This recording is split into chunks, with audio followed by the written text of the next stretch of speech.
chewani me hwe Kwaku Manu TV na Kwaku Manu ya spell no ROCB TV aggressive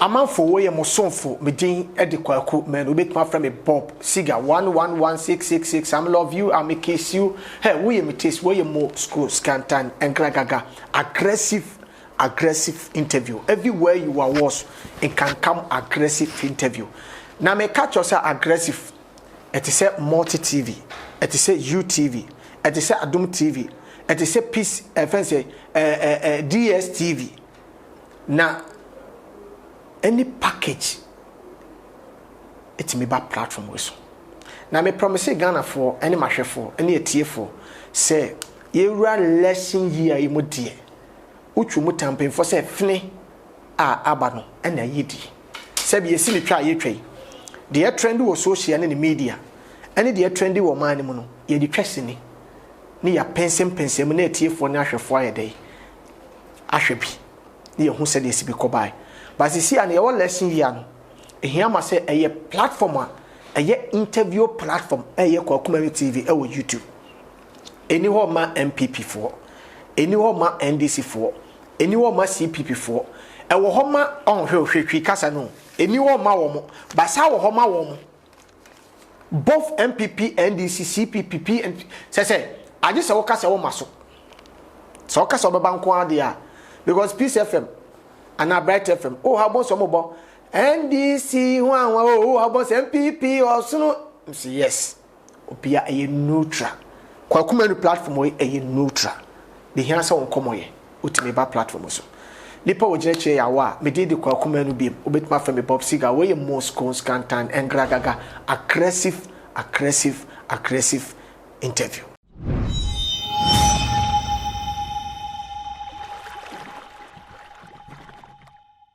Yo, amanfo ye koya yaba no kwasem ye da wasese wonya abre na wo hwe me ma me koya me saba biem no kwasem ye bebu sansem ewo NDC asoye na ye hu de NDC fo de mo so mo na aye papa etise meju so minua menim se nyame adom bibia ekoso o twedi ampone ye di ni nice one me pacho udin edise your friend Alex Kwaku Asafoje. Okay, Papa Kwaku Asafoje no a.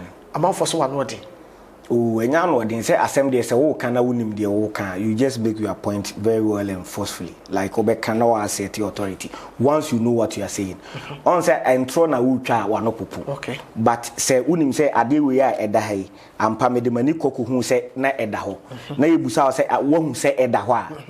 You gather all the courage and the confidence. Say the wow, can vim vigor. For the back canning na said the unim no said the city. Unless a tram tra, my general bread. You was as Okasan no creating 70 biso yeding, a wool trim. Okay. In 2 months, a was and shadan yeding, so. But when you are saying the truth, oh, can't say man, unim say no crack, or evidence, or dance here. What they were more than in Bibia. When my dear won't slow teaching. Sape pepe. And only my dear won't slow blue. Sape pepe. Nice one. And then this is aggressive interview. Meaning, sir, Papa, you free NDC Australia. No correct. Our Kasama party, a fan NDC. Yeah. But NDC, my power pen. I'm a bit 8 years. But 8 years, no. If I say you were Mahama bit 4 years. Yeah. But no a vice president. Okay. Okay. The Ghana for Busam say, dear Pana Mosaha Pa, Mopesa Mosahaba, and no mama a Kufuado Asumo no. Now mama the pressure. I dem up a day. Miniamadasi, said the Wawudi can out church him. And this Yaba power under Professor Mills in 2008. And Fufi Antoata, Professor Nyani Baby Koyana, Omampani da Mahama Sobetuaso.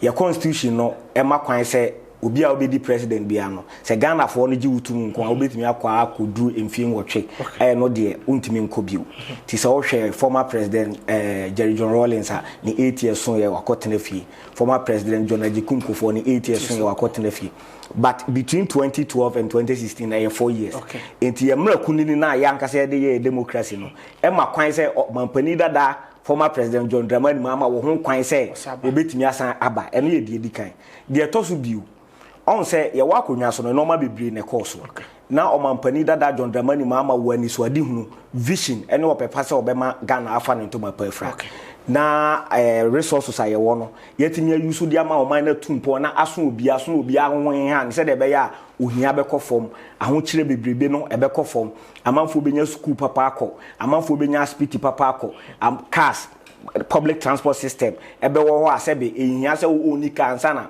wo so watimi amovia akọ wadwuma so ne ade but kwakunukure ne nyamianim na ensem bebre ne course na wonim bosha ahodo na ye ba ye be 1 village 1 dam 1 million per constituency 1 district 1 factory ye ba ye be see hospitals ye ba ye be yi akwan ensem a se be moti akura ti wuram na wote se ye kan Ghana obe free wuram abafie because sansem ye ensem o mampani da na sansem a wokin wahene ba say the same thing promise ye bia so Mahama eba power on so promise Mahama e promise ye no we deliver now you see me ba kwaku me ba me pese me nchiro odinti a on say MPP for no all of a sudden I say Mahama aye te se kakaya mo okay anytime abebo Mahama bi o mo pese o mbete kra okay why COVID-19 buy Joe Biden US the person on Donald Trump ejina unhu say oya Facebook live sessions or discuss ekire na dwen the Donald Trump oya enye ofi say nka oye ni si anka beboa ma yare na kofom nya de what is obi say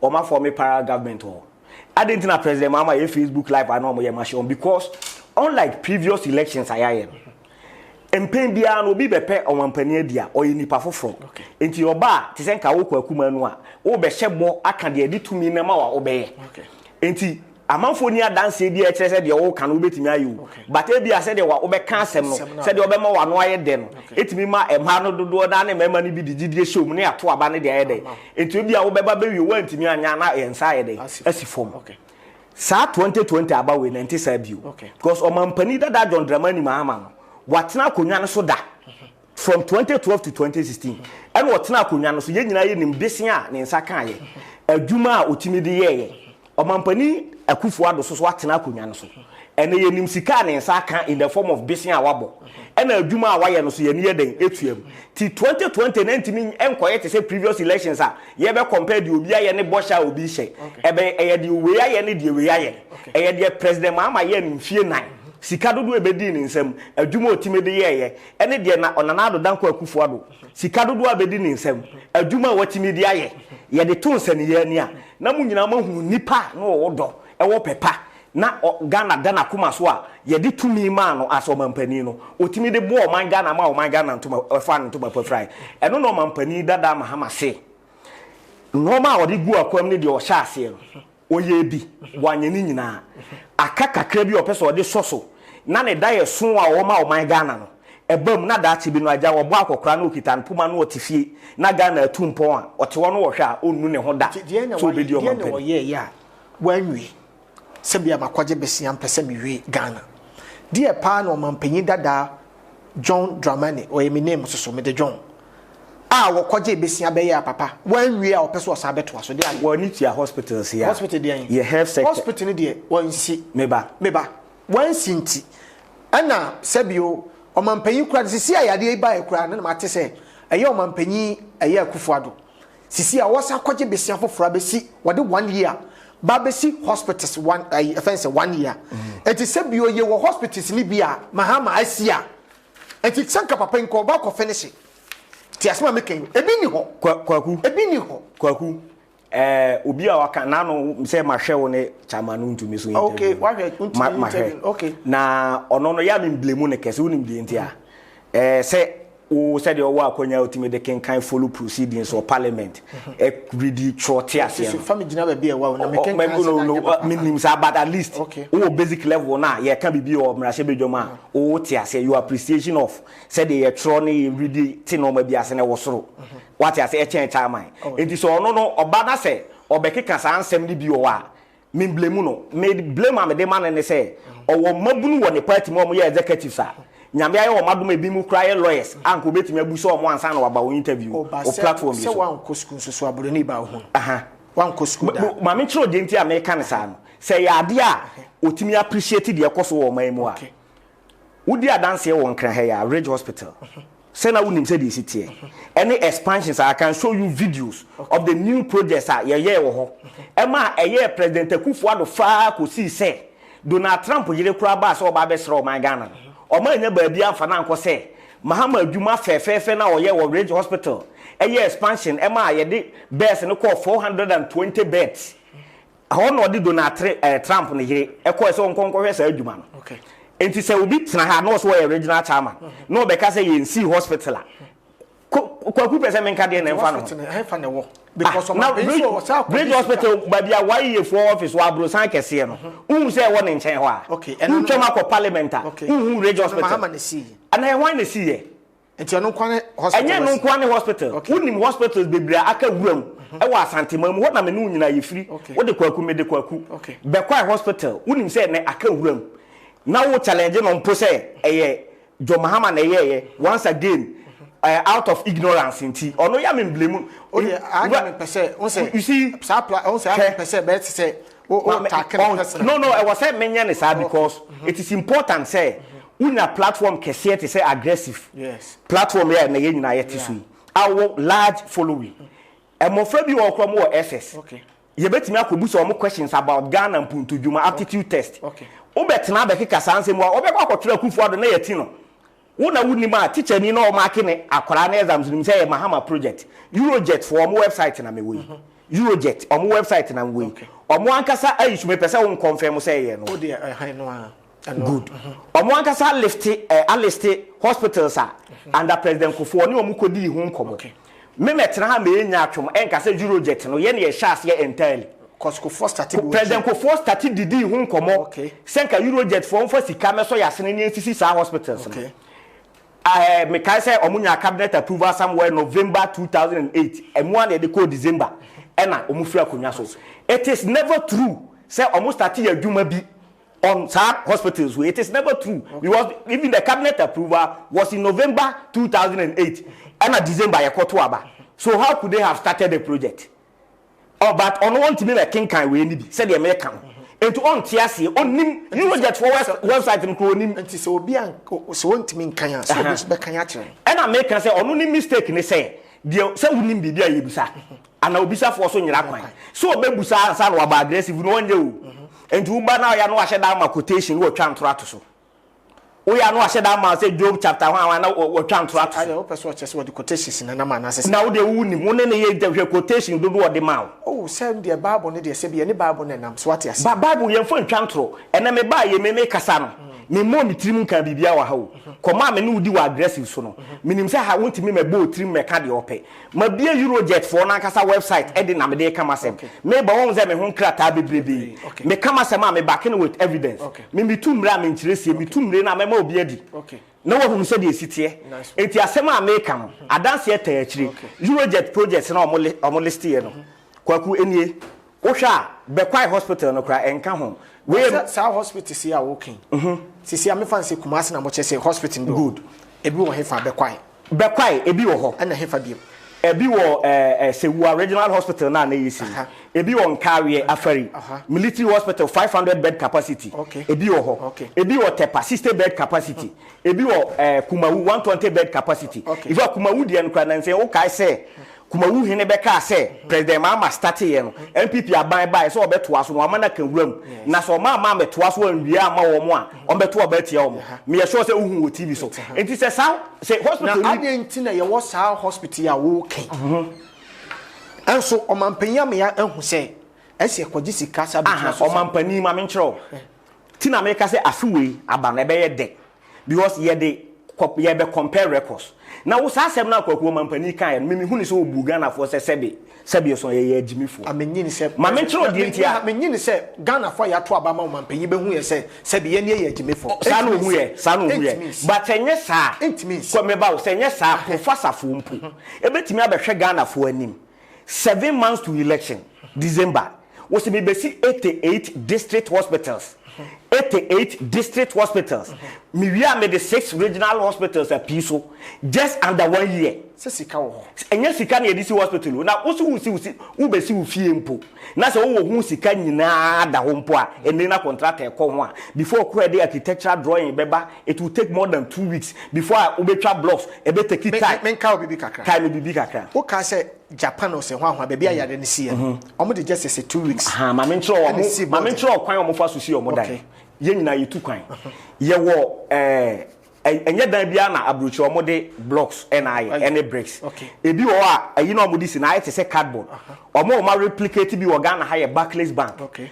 Omo buildings ni bebrebe omo de aye omo offices na bi ntu de opa awura ma sheda fa onsa pem no bo se wote sound. In fact wo tu kwan. Oko UK ni ayi na apart from omo dan na nkasa kura ye inside no designs ni bibia no eye no omo de ye. Eno me wadanfo no wagien dia omukura omka chem so metimi de be 2 weeks and 6 adan no bebrebe more than 100. Okay. Said they make a what I say. Enye enu bi ne ye de see hospital wa ha. Okay. Ukwa kuma no mampani so obesi hospital anim se ukwa akoto te said ye kwalebusi what te said ye 37 si ho no. Said they make a what I say. Say o mampani pese ye nyini ni dia ne onsamba reverse no me kan kire ye say.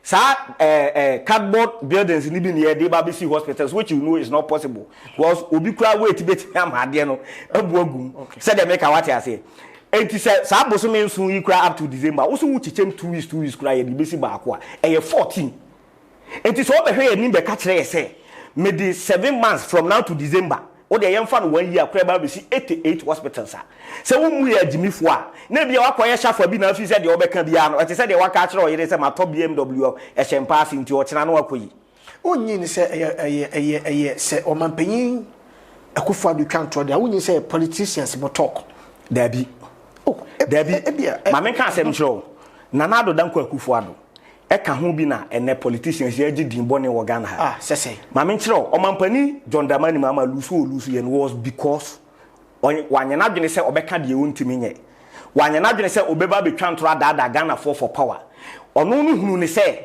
Ghana for ye nim nyansa se wodo a ebeba ene ya otifie ye onipa bebrebe omanu omo ho ye onipa bebrebe omanu omo na no oko house to house na ko bisa oh of course a man for agitate metima a list of people who are crying nya NDC for nko a organizations date time omusu say ahokere wo ho omusu say ahokere ho kere enye you see se kasa ahokere wo ba bia untimi nhwe ose kwa me despite so nka say ahokere ni ho untimi nkonkɔhwe Dr. Kwaku Frimpong champion so nka say ahokere ni ho untimi nkɔhwe Ibrahim Mahama so nka say ahokere ni ho so what you meet me hwe wo so ahokere no nka say ko say de o dey come out tie o ka say ahokere you see you can say bia the majority and a generalization in research it is when you have many people in the padodo na more than half of the population e sun say ahokere wo ho a you don't look at the few no mo ye rich na sabi in the midst of any catastrophe your onkrofo mo benefit sabi dum so kra ba obi o ton torchlight obenya na dwuma beba ene covid-19 bai omo ton sanitize yenya sika but generally no ye mpe covid-19 no omo ton nose mask enya sika de make us what you say a creative dwuma fofra mo obi ba omo no so say e dia ho to bebre o man ni nyina they make what I say. Until you judge by the percentage of people omo ho kire omo ye maame mu bi omo didwa omo do omo sika kwato to sika kra bia banks ya collapse banks ni bebrebe a eno omo lusu omo dwetire omo de omo sika kwato to men's gold sa sika ni nyina ne akam ebi mu de na ye besia omo na omo wo small scale mining na nya galamsey ono so de brem koma akufado na me de be ma hwan mame nchiro de nti o na me de be hye no omampani ba akonwa so no wo be kae a President Mahama ko boase metimi a Google a kire me wo video no e na okoka kire o mo say wanya ne nte ye omampani na omampani otiso na nado aye na adwen abopo so oba obeba be go small scale mining wan ka se galam so obeba be go small scale mining e ho na omampani na nado ene e ko ho sa time no e flag bearer akoka say na President John Mahama atwa ntro kese pa na ato ne so no no a oba be pa adwuma de ama Ghana fo no then oba wa be go small scale mining no small scale galamsey no kro mo ka no on be say sa di galamsey no ode be to sa adwuma no so ono prefer say obe kan brofo kasem say small scale mining and o kan sa onya to me ne de na oye first 2 to almost first to 3 years. Meba I hoye me area so wo de nya botrema me. Ensu o say hwe ye wo abanyumaku a ye de tumi ahye o monsa. Okay. Ye wo Environmental Protection Agency EPA. Ye wo Forestry Commission. Ye wo Minerals Commission. Ghana mbra na kire say opese wontu form agudie ni bi na ye Ghana ni ba. Minerals Commission, ko permit, ko Forestry Commission, ko permit, ko EPA, ko je license, ko ha. And I was saying constitution krono so dia sudia to san nwuma no so say kwaku manu ba no be je license say okwa yes small scale mining ni bia. Wo Forestry Commission hwe say ba bia de ama no onko twetwa nwua ntu mu rough. Okay. EPA muso mo hwe say obubu nua mo betwe na so. Okay. Mo hwe say odidi ko nsuo mu na o say nsuo no a. Wo mo deda sa no ma ni nyina no. Sa suits no mo license no wo sa supervisory role no. Okay. Of making sure say you are operating within the say what's na office there be control what control okay eti ye wonwumaku a mo de license na mo ase koye no okay owo so mo hwe say unsay nsu okay umubu nua okay said ye de ama o say ye no utu amana wia o kaka so because ye o hwe license in terms na ya ye ono ma ye gina so twa license okay okay what I say eti say enfan say me na me yo EPA na maba na watutu amana wa nkata so metimi a report na based on that license ni yetwam okay dey make what I say enti say abanyumaku afeli after granting licenses to Ghanaians say omo behwa mo ma ye adwuma ni yi a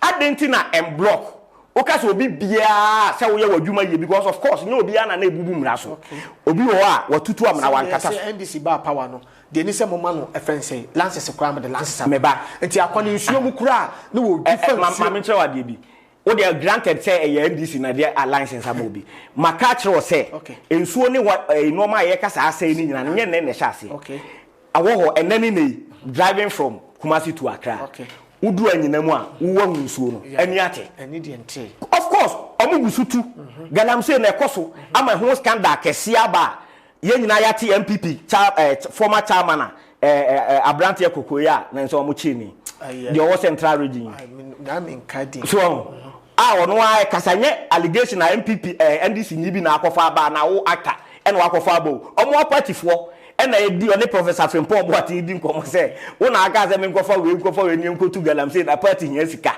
wuti bi ye bodom bodudi ya bompanifo bebredi a aban we mu akrofo na ye galamsey no na omo hyemu di enye me na me ka eye Ghana fo omo a omo abana ka se yembreki galamsey no omo hyemu di omo hyemu ano mo di na omo di aye no omo se party nya sika wo bu video no wante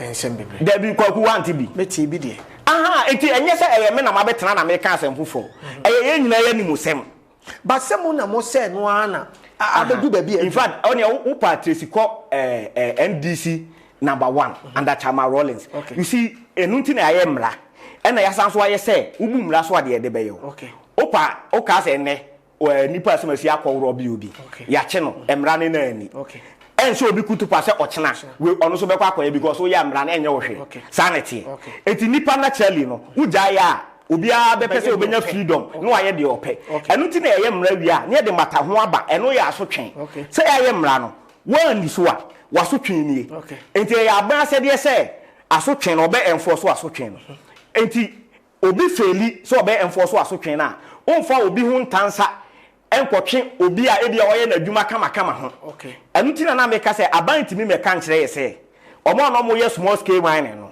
obi bia na obi ani mra so okay it is never possible okay ye omo no mo ye omo adwuma kama ebi a otu amna obekata so ebi a ondidi nkonsu obi amu ondidi emfa nko ba bia onye eboni bia eti de na expect aban se owa akomapa na adwempam na ode ya anka no so mako general inspection ye koye no watu amna wankata so wo wadidi akonsu wo wabubu nia ye twam nyina mo license mo nkotena fie mo fa akwaku manu a ode mra ya adwuma oye na adwuma mo fa nya hweso de eti so okotena fie na akomo de na se machine bi kura na ye di tu amna ye di katakata amna so na no woni bia obetimi akobo besia akoto machine no because onim se kwaku ye ni die ye na oye na adwuma se de meka wate ase anka no eti obehu se eye example papa Uye oje license na ufa kwan papa tenene so na de etu odwene se di ntina president kata eno de omo ada de abai se no mpese omo kodidi na sesi a wo kase a wo kan sisi a wo aba no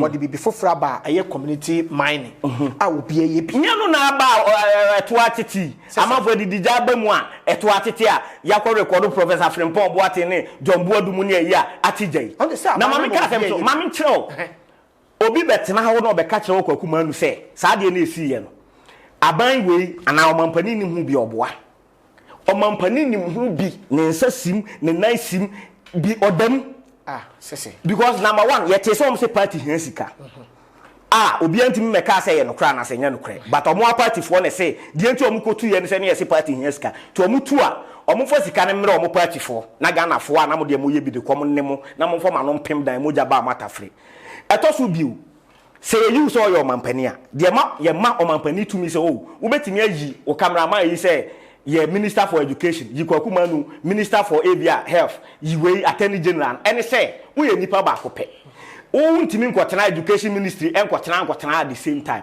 ti to me na ye de ama Kwaku Manu as Health Minister no ayo mampani di mu ni to me mu and constitution ni to me mu and I will act on behalf of the president as Education Minister. Okay.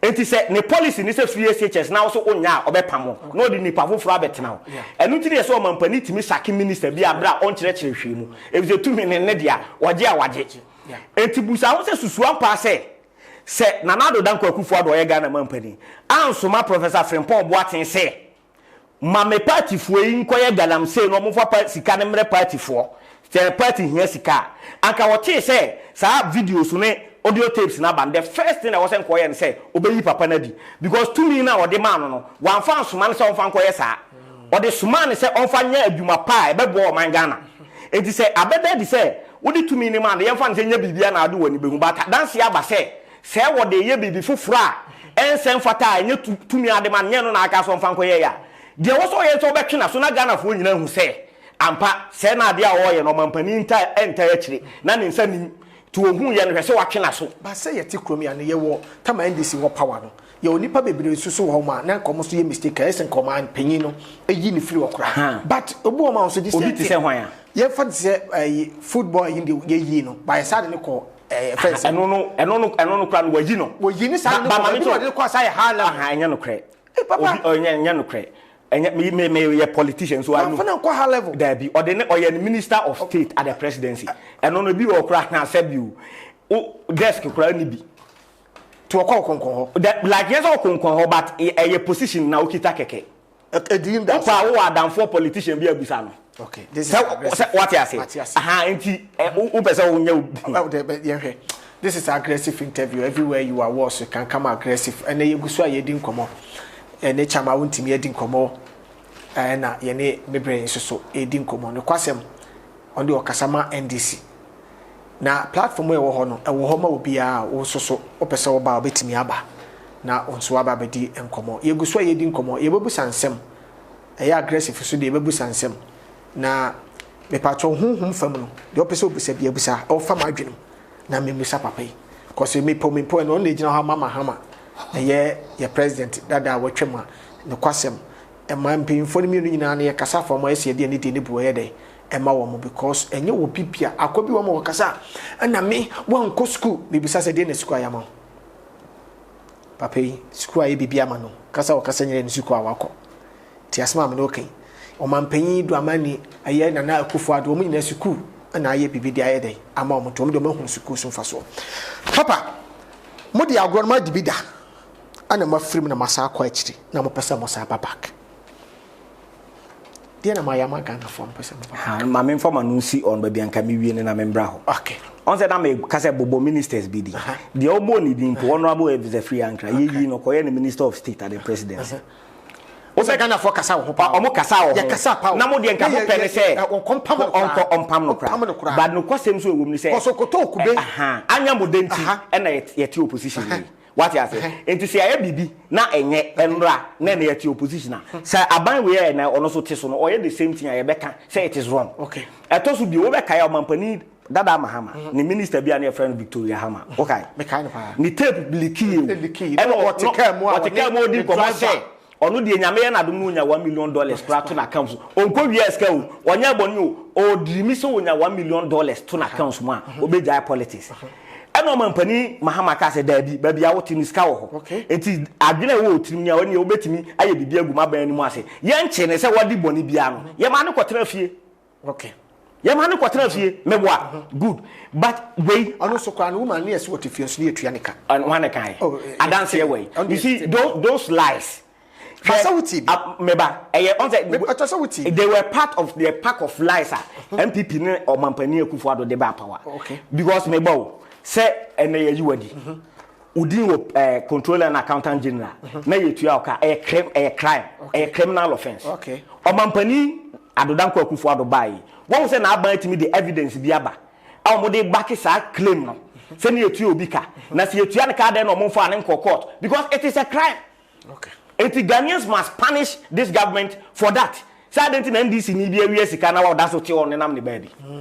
I don't think any question. One woman can't send to Ghana for. And a Ghana for any Mujidi ready to me amount. It's what I don't think Bosch I was a wound. Okay. I don't think and some more can for dance Emma. Okay.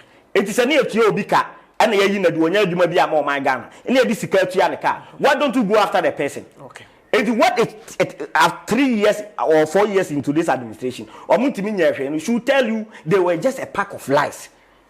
Yes, I am true. I don't see you more family. Okay. What you say? Now, on to what I'm now busa about your company that I'm hammer or your normal be brave. We list we kitamino. Hospitals and Kwan. They Kutawi. Yes, 612 bed hospital, University of Ghana Medical Center. Okay. Chama want to meet na hwe nyame because wo hu hwe. So wo hu hwe am de wo that the University of Ghana Medical Center wo kwaku hu. Oh some name. E ho asema ba me atwe ho da we bio because wo bampani na na do wo ba yi. Yesisi a wo si wunsi. Di obi si so yesi wi a wo si wunwie. Kosi koda na COVID-19 yi ba yi. COVID-19 yi ba se nya president ma anwuma we ya wo ye ya ankenenke nsa bueti. Because a University of Ghana Medical Center and they require testing center. Omu ventilators na use. Okay. What is omu intensive care unit na use. And they say man for yare. Unim say Range Hospital and they di muntinti man pa ye dey fight coronavirus. Wo dey no to nchen a ye call ye Tamale Teaching Hospital na 400 bed capacity. Ye dey 400 more beds ko kan home na Tamale Teaching Hospital 800 bed. Okay. 800 bed Tamale Teaching Hospital. Uwi akowa wa Upper West Regional Hospital. So what in can? More than 95% complete. Wow. More than 95, 160 bed. It's a we are now.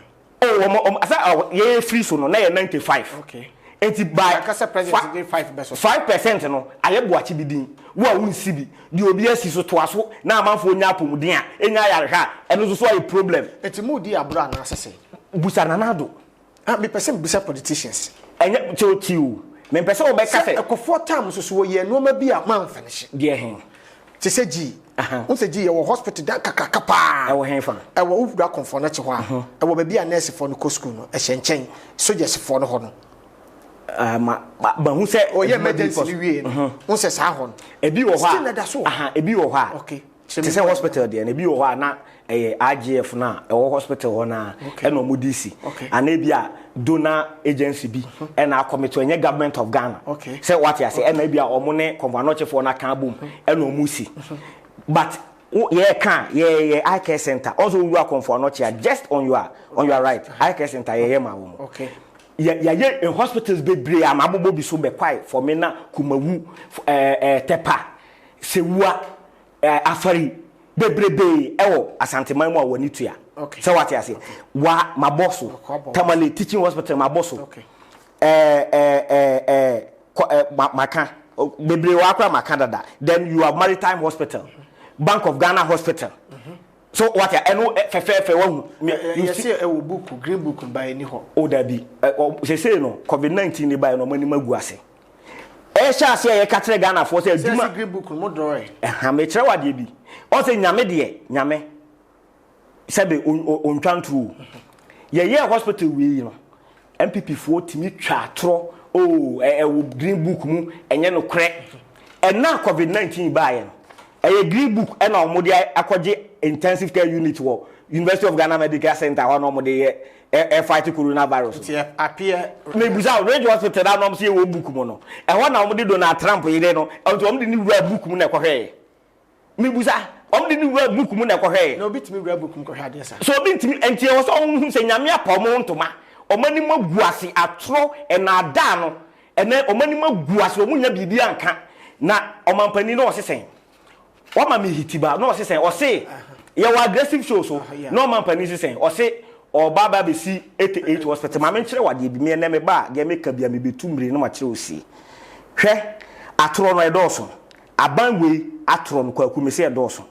hwe we ye Ghana web metimi de akire o cameras na mo nyina mahu bi Ghana web me ba me yete se de chama untumi be me bom tirim kan bibia we 30th October 2016 there na wa ha no MPP to build military hospital in Tamale minority leader Ghana web okay one so much military hospital bi me court Tamale sia aha me pese me nkire wo mo hu se abangwe entrekese pa no dibu Ghana for ntino timi hwe anim ka se obesi 88 hospitals in 7 months he wa shebo se oba aban mu a 2016 na da ho no se obesi military hospital awo Tamale ayebo achibidin azan number 1 he MPP will build 2 prisons service hospitals Jomboadu 1st December 2016 na aka 6 days na ekotoaba and o share sabo no MPP will build 2 prison service hospitals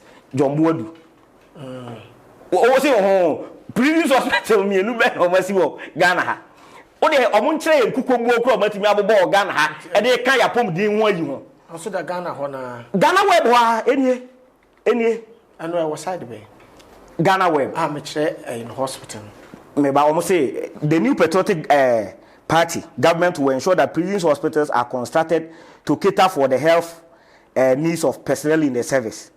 The acting general secretary of MPP Jomboadu has stated, I don't mean nimba okokaha any.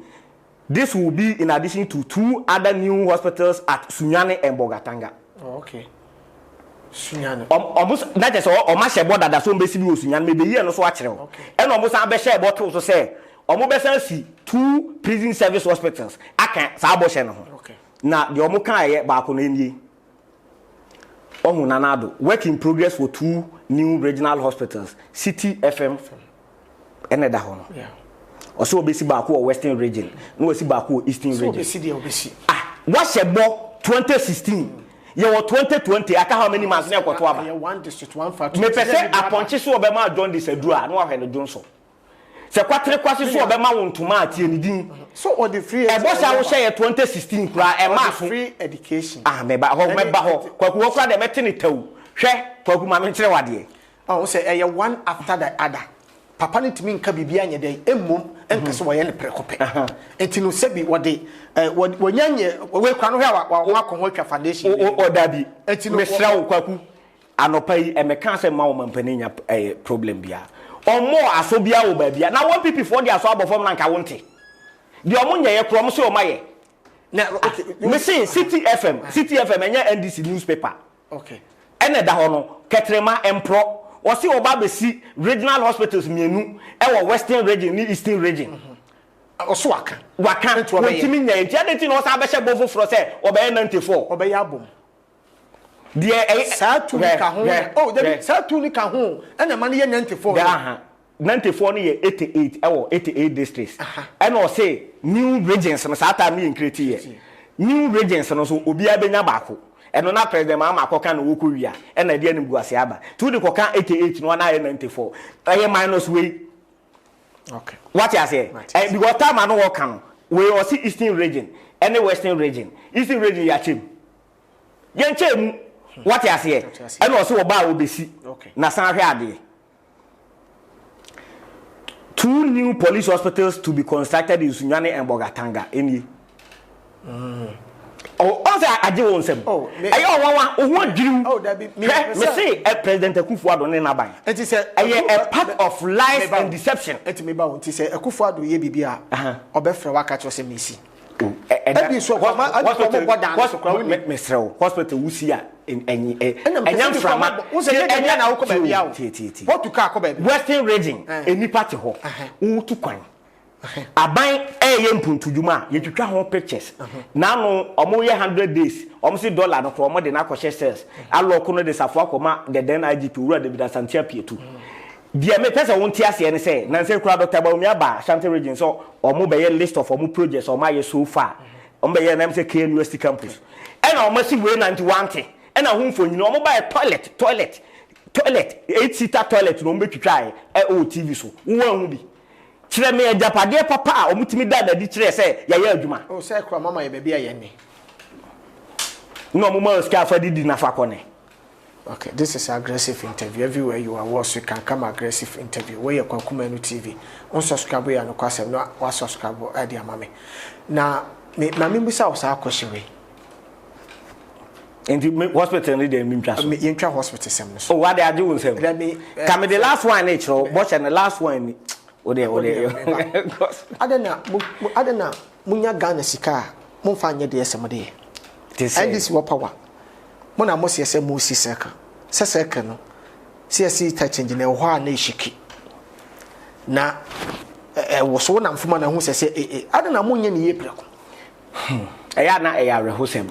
Na metie me wogidie pa se MPP mu no enye obia ne nya akonya na wo de match ama huntumi na nko be kasa saa because minim se ye wanim defo bibri nya se me ne omo ye political opponents nti me betena be rubbish omo se omo nyina ye pe so what ya se duba na mo ye nyina ma no me see look at the nipa na ono na be ka asem no me ni se president Kufuor be kasa asem wi ana lawyer Justin Kodua be kasa saa.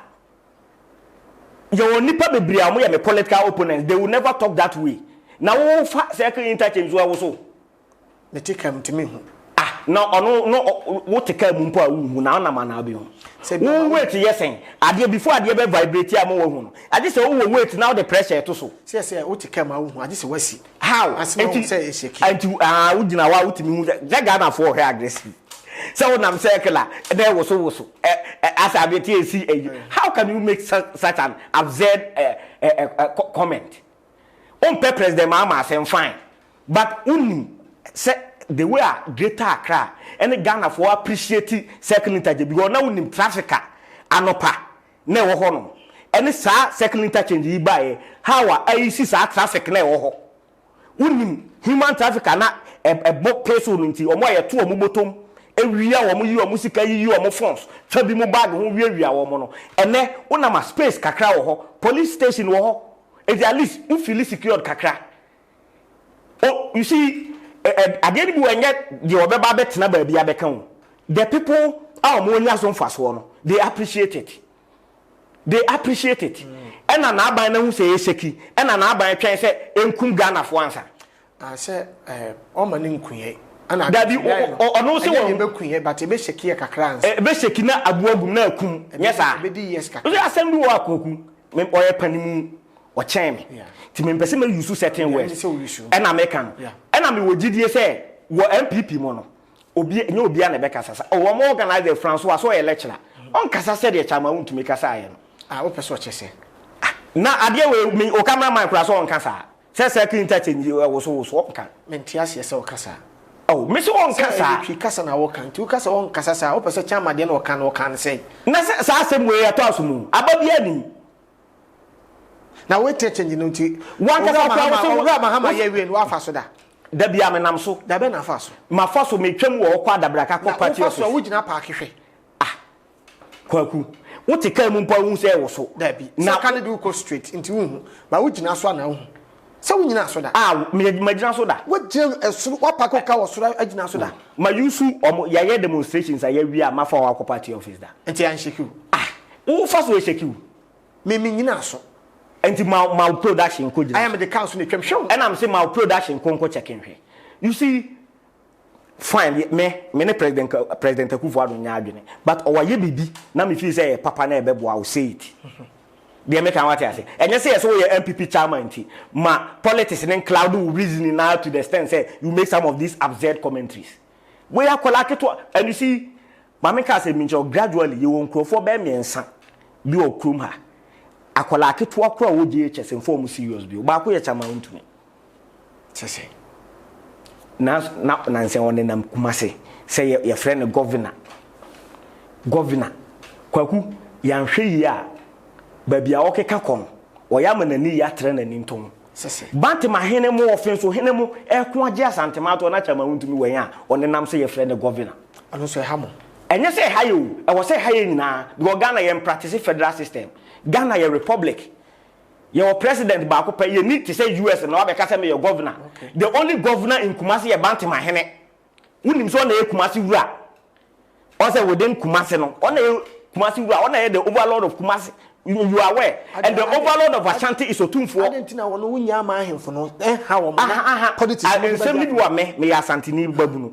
And you say, oh, Kwama, I am part of Ashanti Youth Association. And you, oh, Kwama, Bantman him. Yes, I'm a Kwama, but TDM say, I am part of Aya. So what is that? Okay. Ashanti Youth Association, I am part of it. Okay. What I say? Okay. And to say, Bibi, touch a one. And now, when you move in a manual sembabe for a manshia, and in a manual sembabe for a hene.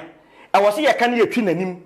On say on any interview he cited say why billboards bebree obe kai pa na Otumfo picture wo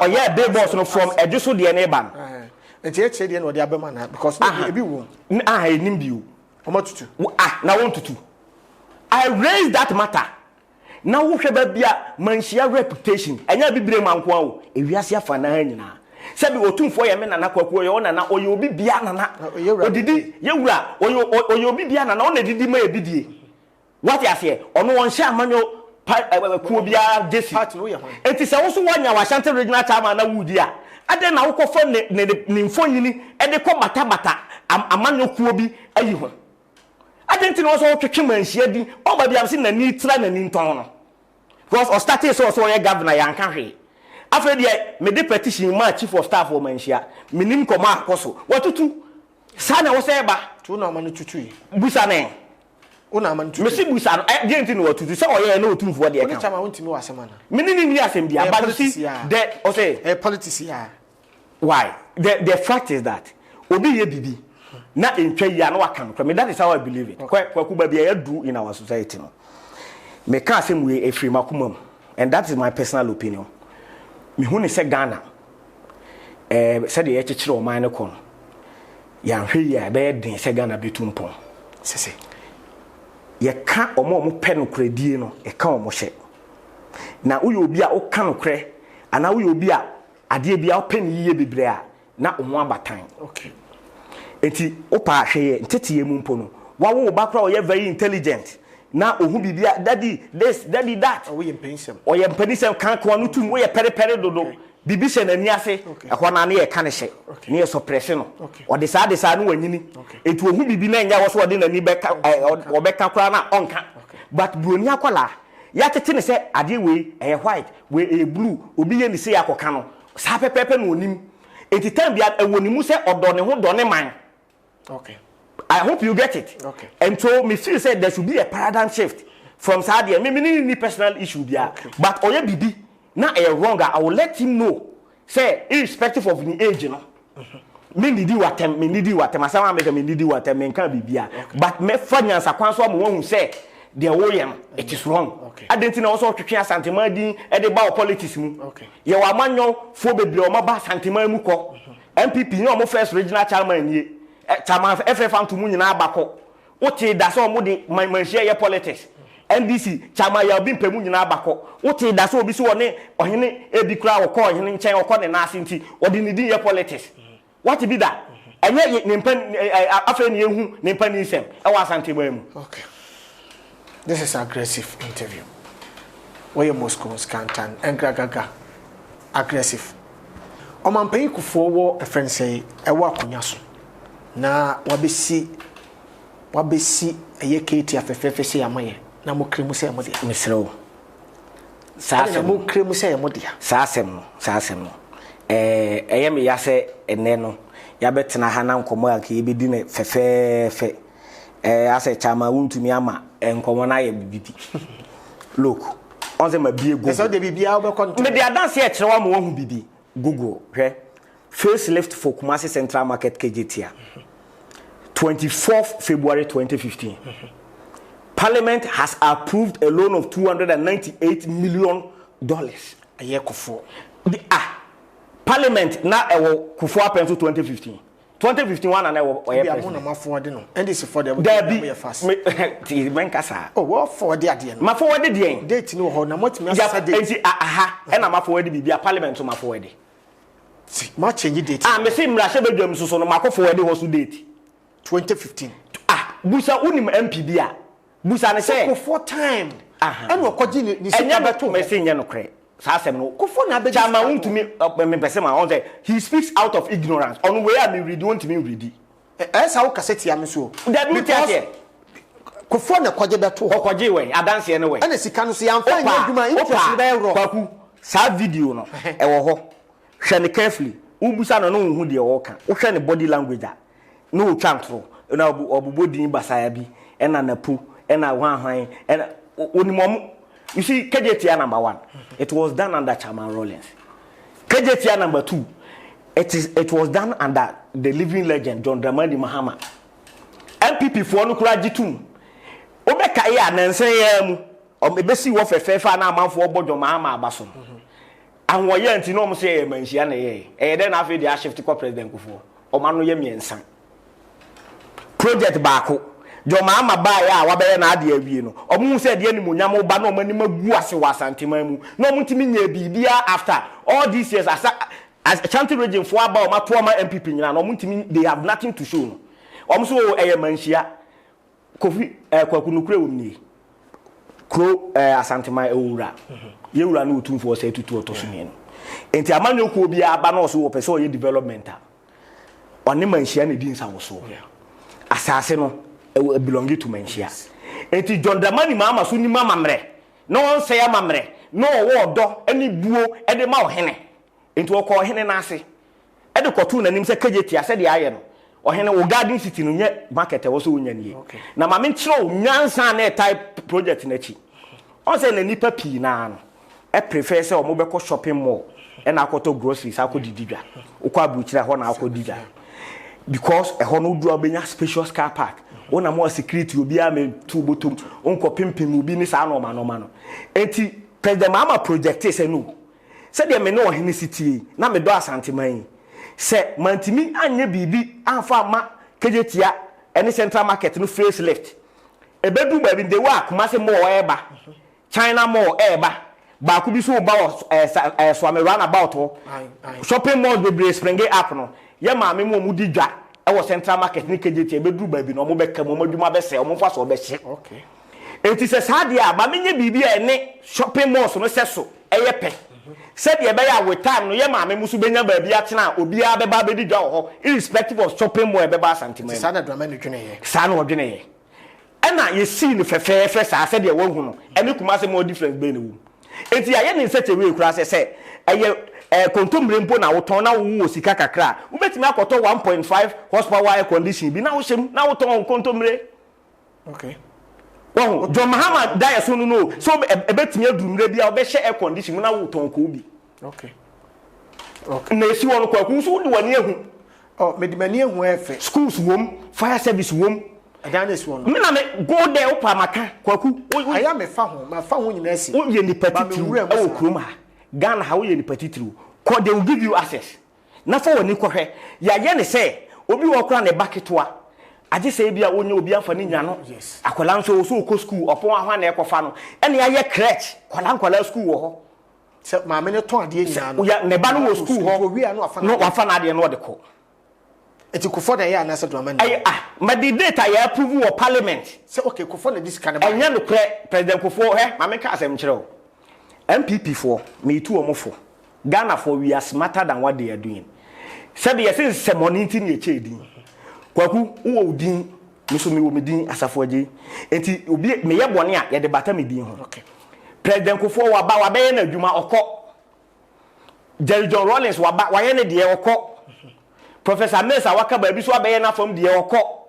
John Dramani Mahama so ye ne de o te ne ba bi.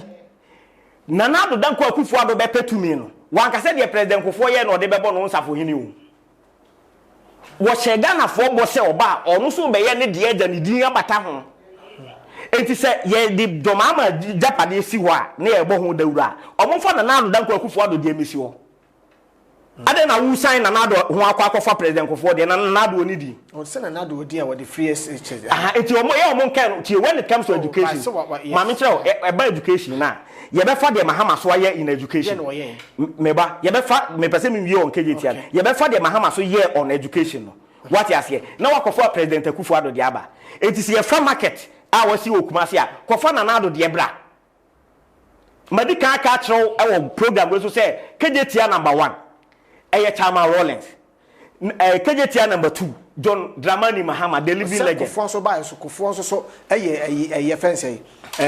satellite markets there meka there be now are you can make there anunaga what you call fence no problem and so here ono ne de unti ase ne de wa anye tio President Akufo-Addo ba abesre Ghana for 2 men o shebo se oba obeye adwuma bi why one dam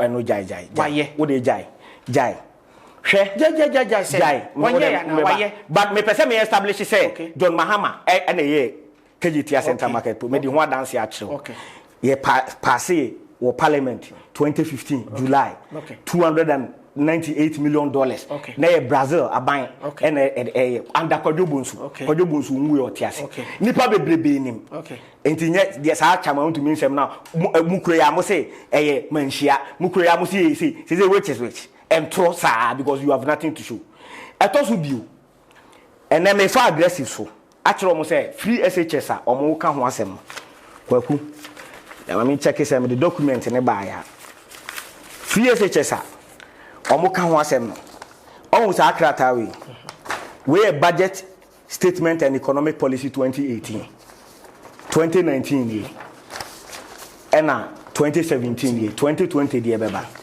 na ya update wo hwe krata we mu a aban we ankasa di adanse ye say wo hwe free SHS component na o say afibia no e ka obo e wo free SHS no a little over 1 billion Ghana cedis so what bre me o de tie me say 1 billion Ghana cedis afibia into 2017 1 billion 2018 1 billion 2019 1 billion and at 2020 ye o de emfa no 1 billion enti yemfa 50 kura to so ma won na che say abangwe ba ye nyina no sika o de akowura free SHS mu no eye 4.5 billion 4.5 billion and na me no wo say Ghana ye besia abo akwa do 235 billion yes as of March ye besia yabo under President Akufo-Addo akwa do 235 billion Ghana cedis how many betua meba ye ne ebetua from Osajefo Dr. Kwame Nkrumah penso besi abra na joma ma efira kunya so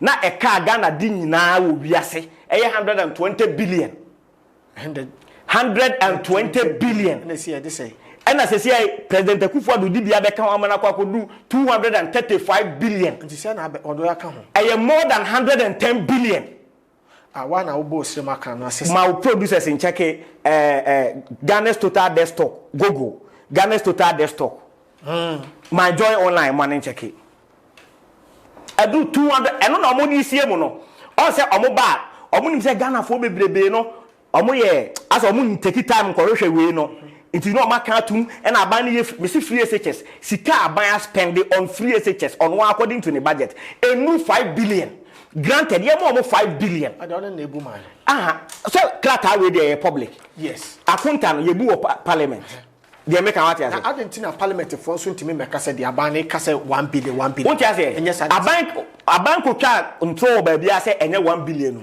na se gu kwaku bu say aban say oba ye no sika waji bebrebe ne dey na ade aya they create an impression say free SHS dem say afibia na ade so go to ya be 50 billion they make what you say enti they hide under free SHS no na sika na besia o mabo no bebrebe no omo de bri Ghana fo ani so say so ma anya bibia mpo anka ho a it's okay eno na me bie amanfo ani wa aggressive show so say according to aban na kacha cameraman zoomi ono ankasa ne krata wo mrase bedwam from 2017 where your budget omo bebu akonta na 2017 2018 2019 what you say ono agye atum say 1 billion afibia and in fact ugogula wo besa nya ugogula minister 1 billion no just what the enfan is 1 billion and 1.2 billion what the enfan yen che omo bi kra mame mo 6 billion enuro ba ma me mo 6 billion na 33 be 115 billion a mo buy o ma bo aka ho I say do baby ya enu 10 billion mpo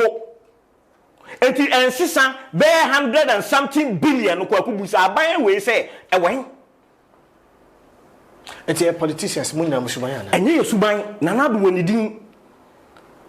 wonidin ene me baye mentina hanka say ya mo besia ye bo besia okay besia so e boy kwaku ye de ye adwuma ebi ne de adwuma ye de ye ma bobo hospital bebrebe so wa ha your Ododuwa district hospital ebu also so your green book no mutimi etwa picture ba mame kwaku mame kan nye kwan atutu ye nyina ba bia nkase ye Ghana akwan nyina